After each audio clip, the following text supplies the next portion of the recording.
Bakery bakery bakery എഴുന്നേക്കടി bakery എഴുന്നേറ്റ ഇങ്ങനെ ആവിടെ ചോദിച്ചിട്ട് എന്റെ കോട്ടെടുത്ത എടി എഴുന്നേക്കടി എഴുന്നേക്കല്ല പറഞ്ഞു.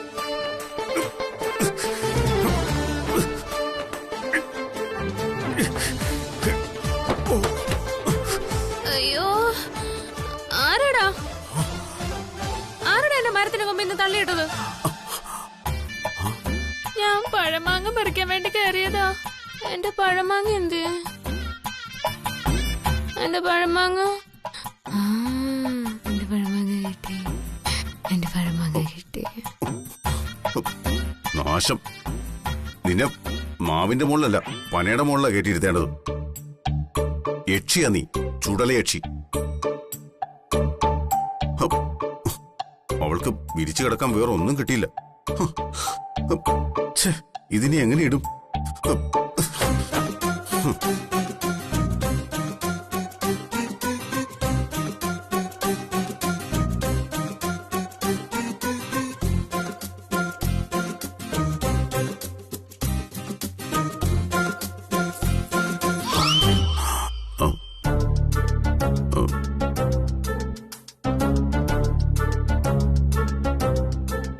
ചായയും കൊണ്ട് ചിത്രം മുറിയിലെത്തിയ ജ്യോതി നിലത്ത് കിടക്കുന്ന കാണും.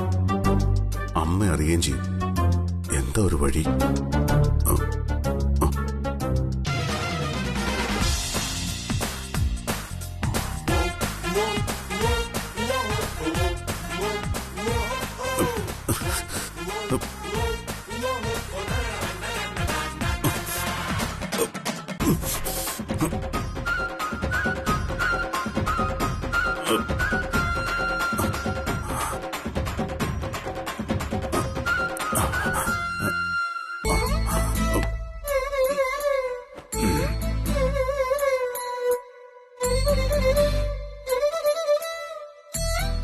ശവം കിടക്കുന്ന കണ്ടില്ലേ? ഇതിപ്പോ എന്റെ ആവശ്യമായിപ്പോയി. ഇല്ലെങ്കിൽ ചവിട്ടി എറിഞ്ഞേനെ ഞാൻ. കാണിച്ചുതരാം, കുറച്ച് കഴിയട്ടെ.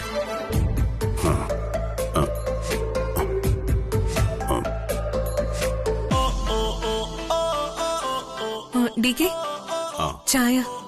താങ്ക്സ്.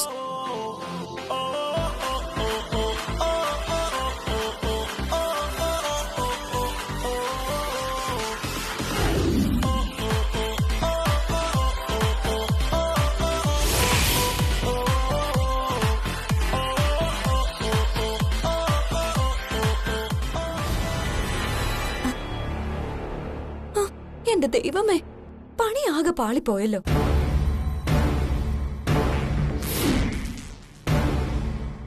മായജി, DKയുടെ സുപ്രിയ വ്രതം എല്ലാം തെറ്റിപ്പോയല്ലോ. DK ഇത്രയ്ക്ക് വാക്കിന് വിലയില്ലായ്മ കാണിക്കുമെന്ന് ഞാൻ സ്വപ്നത്തിൽ പോലും കരുതിയില്ല. അപ്പോ ദുർവാസാവിന്റെ തപസ്സു ഇളകും. അവളെ ഇനി കൈകാര്യം ചെയ്യുന്നത് സൂക്ഷിച്ചു വേണം.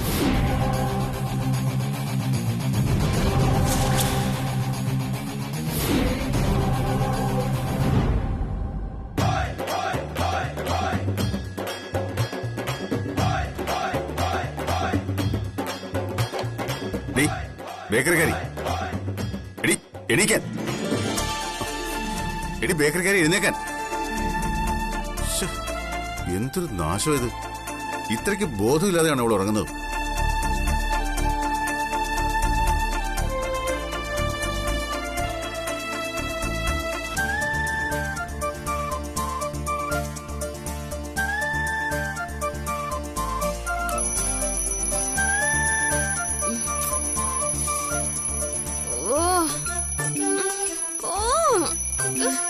ഒന്ന് നിർത്തത്.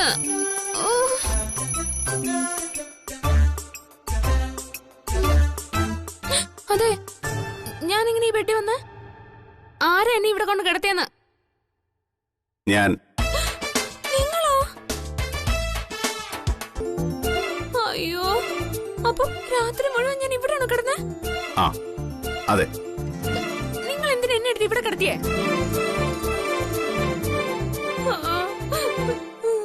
അയ്യോ,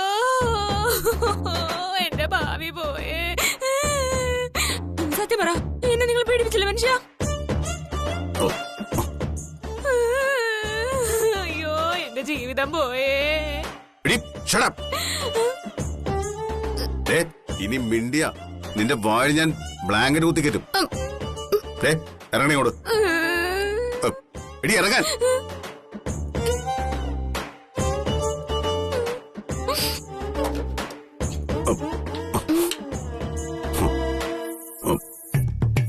നിങ്ങൾ എന്താ കാണിക്കുന്നത്?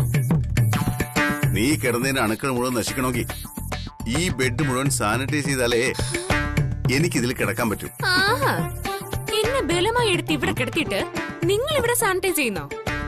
സത്യത്തിൽ നിങ്ങൾ കിടക്കുന്നതുകൊണ്ട് ഇവിടെ സാനിറ്റൈസ് ചെയ്യണ്ടേ. അത്രയ്ക്ക് വൈറസ് ഉണ്ട് നിങ്ങളുടെ മനസ്സിൽ. കൊറോണയെക്കാളും പേടിക്കണം നിങ്ങളെ.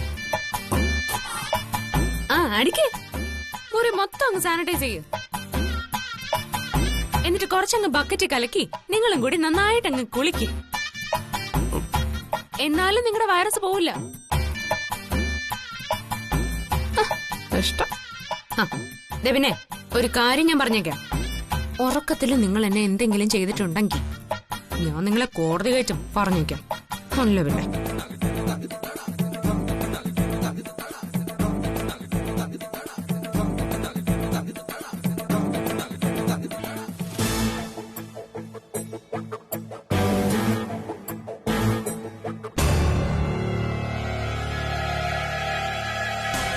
അവള് കിടന്ന് ഉറങ്ങുന്നത് കണ്ടില്ലേ?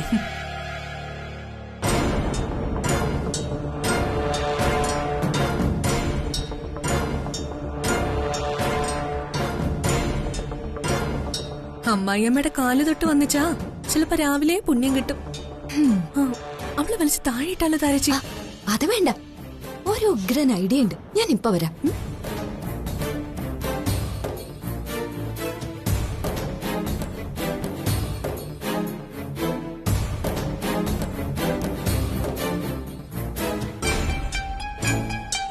ജയിച്ചെന്നായിരിക്കും അവളുടെ ഭാവം. ഡി കെയുടെ കട്ടിലിന് വരെ കയറി കിടന്നുറങ്ങാനുള്ള അവകാശം ഇവള് നേടിയില്ലേ? ഇവളുടെ മുന്നിൽ ഡി കെ പോലും തോറ്റുപോയല്ലോ മായച്ചി. അത് ഡി കെ നിനക്കറിയാഞ്ഞിട്ടാ. അമ്മയെ പേടിച്ചിട്ടായിരിക്കും ഡി കെ അതൊക്കെ ചെയ്തത്. ഇവളെത്ര ശ്രമിച്ചാലും ഡി കെ വരുതിയിലാക്കാൻ കഴിയില്ല.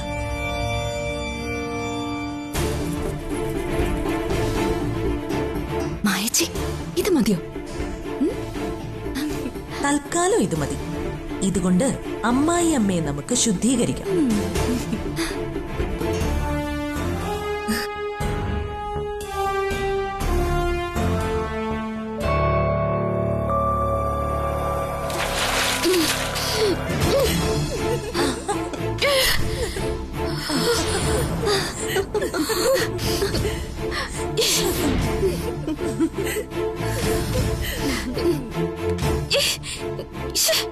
എന്തത്?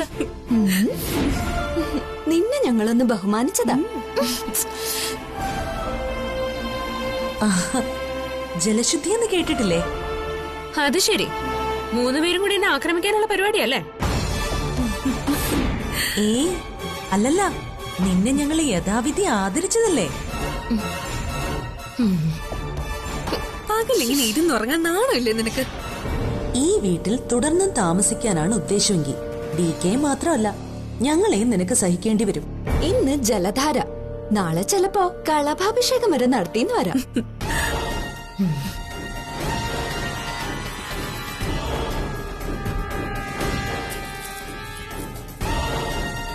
ഒന്നും മിണ്ടാതെ പോയത് കണ്ടില്ലേ?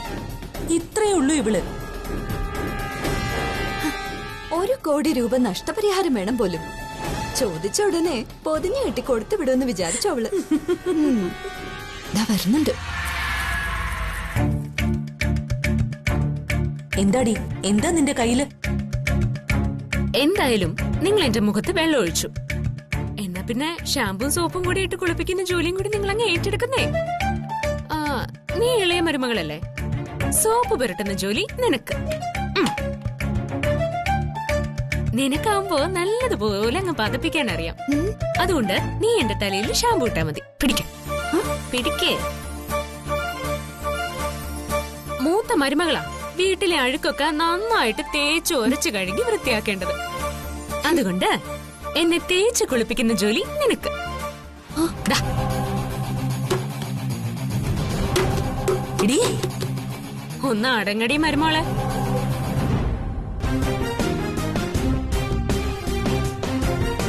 നീയൊക്കെ എന്ത് കരുതി? കുറച്ചു വെള്ളം മുഖത്ത് വന്ന് വീണാ ഞാനങ്ങ് പേടിച്ചിറങ്ങി പോകുന്നോ?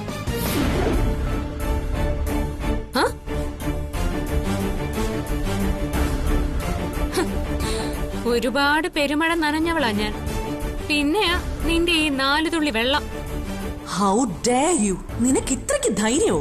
അതെ, എനിക്ക് നല്ല ധൈര്യം തന്നെയാ. അതിന്റെ കാരണം എന്റെ ഭർത്താവ് DKയാ. മത്സരം ഞാനും DKയും തമ്മിലാ. നീയൊക്കെ കരക്കിരുന്ന് കളി കണ്ടാ മാത്രം മതി. എന്റെ സ്ഥാനേ നിനക്കൊക്കെ മുകളിലാ, വളരെ വളരെ മുകളിൽ. DKയുടെ മുറിയിൽ കിടന്ന് ഉറങ്ങാൻ സാധിച്ചതിന്റെ അഹങ്കാരമാണ് നിനക്ക്. അതെ, അതെ എന്റെ മിടുക്ക്. ഇന്നലെ ഞാൻ DKയുടെ മുറിയിൽ കിടന്നുറങ്ങി. വേണമെന്ന് വിചാരിച്ചാലേ നാളെ DKയുടെ ഹൃദയത്തിനകത്ത് കയറിയിരിക്കാനും എന്നെ കൊണ്ട് സാധിക്കും.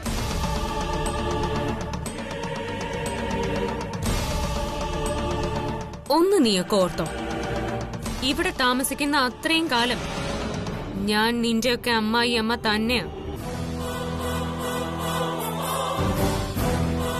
സ്ഥാനം കൊണ്ടും അധികാരം കൊണ്ടും. വേണമെങ്കിൽ നിന്നെയൊക്കെ ആ ഗേറ്റിന് പുറത്താക്കാനും ഞാൻ വിചാരിച്ച കഴിയും. നിന്നെ ഞാൻ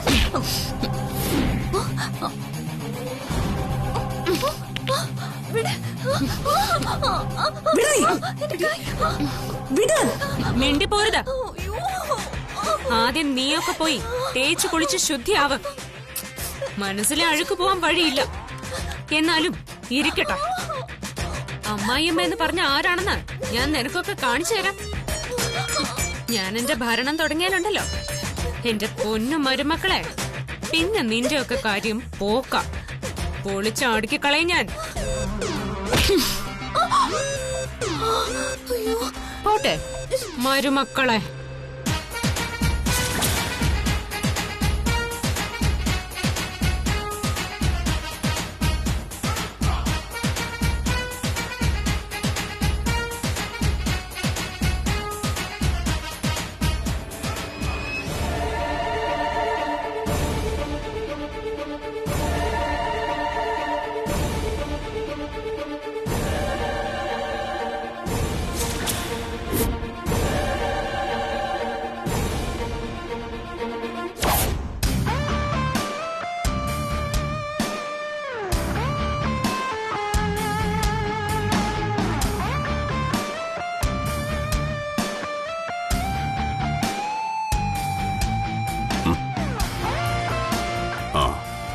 ഞാൻ നിന്നെ നോക്കി നിൽക്കായിരുന്നു. എന്തിനാണാവോ വരാൻ പറഞ്ഞത്? തുണി അലക്കണം.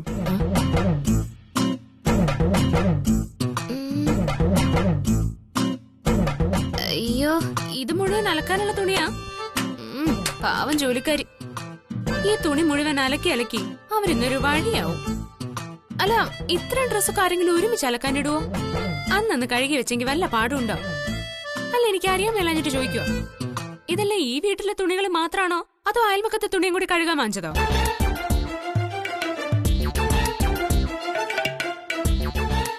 ഓ, നിങ്ങളുടെ വേലക്കാരിയുടെ ഒരു കഷ്ടകാലം. നിങ്ങൾ കാരണം ഈ വീട്ടിലെ വേലക്കാരിക്ക് പോലും ദുരിതമാ. സർവൻ ചേച്ചി, സർവൻ ചേച്ചി. എന്തിനാ ജോലിക്കാരെ വിളിക്കുന്നു? എന്താ വിളിക്കണ്ടേ? വേണ്ട, ഇവിടെ ഇനി ജോലിക്കാരി ഇല്ല. ഒരു വേലക്കാരി മാത്രമേ ഉള്ളൂ. എന്നാ പിന്നെ അവരെ വിളിക്കാം. ചേച്ചി. അവളെയും വിളിക്കണ്ട. അതെന്താ? എന്റെ മുമ്പിൽ തന്നെ നിൽക്കുന്നുണ്ടല്ലോ. ഞാനിപ്പോ സംസാരിച്ചുകൊണ്ട് നിൽക്കുന്നത് ആ വേലക്കാരിയോടാ. എന്തോന്നാ ഒന്നുകൂടി പറഞ്ഞേ. ഒരു കാര്യം ഒന്നിലധികം തവണ ആവർത്തിച്ച് പറയുന്ന ശീലം എനിക്കില്ല. ഇന്നു മുതൽ നീ തന്നെ അവിടുത്തെ വേലക്കാരി. ഞാനോ? എന്താ കുറച്ചിൽ തോന്നുന്നുണ്ടോ? ഈ അമരാവതിയിലെ തുണികൾ കഴുകാൻ വരുന്ന ജോലിക്കാരി ആവണമെങ്കിൽ പോലും അതിനൊരു യോഗം വേണം. അയ്യാ, ഇത് അമേരിക്കൻ പ്രസിഡന്റിന്റെ കൊട്ടാരം ഒന്നല്ലല്ലോ, ഈ ഹിറ്റ്ലറിന്റെ ഡ്രാക്കുള കൊട്ടാരം തന്നെയല്ലേ. ഇവിടുത്തെ വിഴുപ്പലക്കി അത്രയ്ക്ക് അഭിമാനം കൊള്ളേണ്ട കാര്യമൊന്നും എനിക്കില്ല. അങ്ങനെയുള്ള ഒരു സൗഭാഗ്യവും എനിക്ക് വേണ്ട. ഞാൻ നിങ്ങളുടെ ഭാര്യയല്ലേ. കാണാൻ സുന്ദരിയായ 10ാം ക്ലാസ് പാസ്സായ എന്നെ വെറുമൊരു വേലക്കാരി എന്ന് വിളിക്കാൻ നാണാവുന്നില്ലേ നിങ്ങക്ക്? ഒരിക്കലുമില്ല. മറിച്ച് വളരെ സന്തോഷം തോന്നുന്നുണ്ട്. നിന്റെ യോഗ്യതയ്ക്കനുസരിച്ചുള്ള ഒരു ജോലി തരാൻ പറ്റിയല്ലോ എന്നുള്ള സന്തോഷം. അടുത്ത 1 മണിക്കൂറിനുള്ളിൽ ഇത്രയും തുണി അലക്കിയേക്കണം. അയ്യാടാ, എന്നെ കൊണ്ടൊന്നും പറ്റില്ല. ഞാൻ നിങ്ങളുടെ ജോലിക്കാരിയോ അല്ല, വേലക്കാരിയോ അല്ല. അതിനേക്കാൾ താഴെയാണ് നീ. എന്നെ ചതിച്ച് ഭാര്യയായോളാ നീ. 3rd റേറ്റ് പെണ്ണുങ്ങൾ പോലും അത്തരമൊരു ചതി ചെയ്യില്ല. അവരൊക്കെ നിന്നേക്കാൾ ഡീസന്റ് ആയ ആൾക്കാരാ. ഹലോ ഹലോ, നിങ്ങൾ എന്നോട് ചതിയെ പറ്റി ഒരു വാക്ക് സംസാരിച്ചു പോയത്. അതിനുള്ള യോഗ്യതയൊന്നും നിങ്ങൾക്കില്ല. എന്റെ അനിയത്തെ കിഡ്നാപ്പ് ചെയ്ത് എന്നെ ചതിച്ചവനാ നിങ്ങള്. ഇങ്ങനെ മീശ വിരിച്ച് കാണിച്ചാലൊന്നും ആരും പേടിക്കൊന്നുമില്ല. എന്റെ കഴുത്തിൽ താലി കെട്ടിയെന്ന് വെച്ച് നിങ്ങളുടെ അടിമ പഠിക്കൊന്നും എന്നെ കിട്ടില്ല അല്ലേ? എന്റെ 7 നിബന്ധനകൾ നിനക്കറിയാമായിരുന്നില്ല. ഇപ്പോഴും അതിനൊരു മാറ്റവും ഇല്ല. എനിക്കിങ്ങനെ നിന്നോട് പെരുമാറാൻ പറ്റൂ. എന്നുവെച്ചാ നിങ്ങളുടെ മുമ്പിൽ തല കുനിച്ച് അടിമയെ പോലെ ഞാൻ ജീവിക്കണമെന്നാ? എന്നെ കൊണ്ട് അതിനൊന്നും പറ്റില്ല. വേണമെങ്കിൽ നിങ്ങൾ തന്നെ ഇതെല്ലാം കൂടി എടുത്ത് വാഷിംഗ് മെഷീനിൽ കൊണ്ടിടേണ്ടി വരും. പിന്നെ നിർബന്ധമാണെങ്കിൽ ഞാൻ പോയി ഇവിടെ ഏതെങ്കിലും ഒരു സെർവന്റിനെ വിളിച്ചോണ്ട് വരാം. നീ വന്നതോടുകൂടി ഞാൻ അവരെ അങ്ങ് പിരിച്ചുവിട്ടു. തൽക്കാലം ഞാൻ ഇവിടെ ഒരു ജോലിക്കാരിയെ വെക്കുന്നില്ല. ഇനി ഇവിടുത്തെ ഓൾ ഇൻ ഓൾ ജോലിക്കാരിയായി നിന്നെ ഞാൻ പോസ്റ്റ് ചെയ്ത് കഴിഞ്ഞു. ഓഹോ, അത്രയ്ക്കായോ? നിങ്ങൾ ആരാന്നാ നിങ്ങളുടെ വിചാരം? അല്പന ഐശ്വര്യം വന്ന അർദ്ധരാത്രി കൊടപിടിക്കുമെന്ന് പറഞ്ഞ് കേട്ടിട്ടുണ്ട്. ഇപ്പൊ നേരിട്ട് കണ്ടു. അതെ, ഞാൻ അല്പന. അതുകൊണ്ട് വെറും കൂടെയല്ല, ചിലപ്പോ മുത്തുക്കുട തന്നെ പിടിച്ചോന്ന് വരും. വീട്ടുജോലിക്കാരെ അതറിയണമെന്നില്ല. എന്റെ നാക്ക് വല്ലാതെ ചൊറിഞ്ഞു വരുന്നുണ്ടേ. ജോലിക്കാരിയാണ് പോലും. എനിക്ക് മര്യാദ ഉണ്ടോ എന്നോട് ഇങ്ങനെയൊക്കെ പറയാനായിട്ട്? ഇത് നിങ്ങൾ കിട്ടിയ താലിയല്ലേ? ചതിച്ചു കെട്ടിച്ചെന്ന് പറയണം. ഈ ലോകത്ത് ഞാൻ കണ്ട ഏറ്റവും വലിയ ചതിയത്തി നീയാ. ചതിയ നിങ്ങളാ. എന്റെ അനിയത്തിയെ കഴുത്തില് കത്തി വെച്ച് ഭീഷണിപ്പെടുത്തി എന്നെ കൊണ്ട് വിവാഹം കഴിപ്പിച്ചിട്ട് ഇപ്പൊ എന്നെ ചതിയത്തിന്ന് വിളിക്കുന്നോ? നിങ്ങളാണ് ഭൂലോക ചതിയൻ. അതെ, നിങ്ങൾ ഇനി എന്തൊക്കെ പറഞ്ഞാലും ഈ തുണി അലക്കാൻ എന്നെ കിട്ടില്ല, കിട്ടില്ല, കിട്ടില്ല.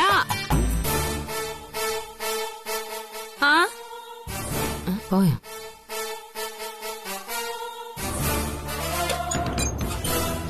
ഇയാൾ എന്തോ ഈ നോക്കുന്നു? ഒളിപ്പിച്ചു വെച്ച കത്തിയും കയറും എടുക്കുവാണോ എന്റെ ഈശ്വര?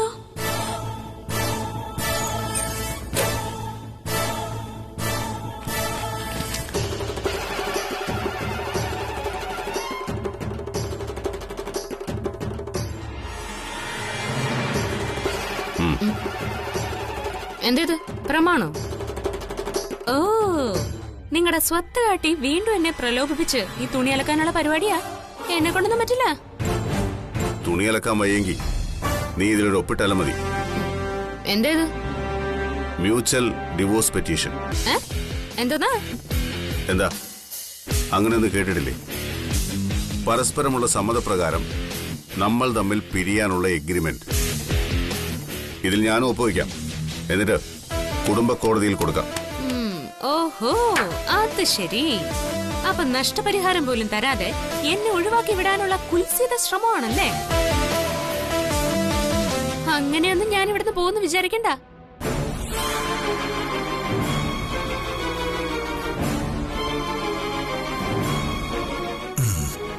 ഈ കേസിൽ നിന്റെ അച്ഛന് പ്രതിയായി ജയിലിൽ പോവും.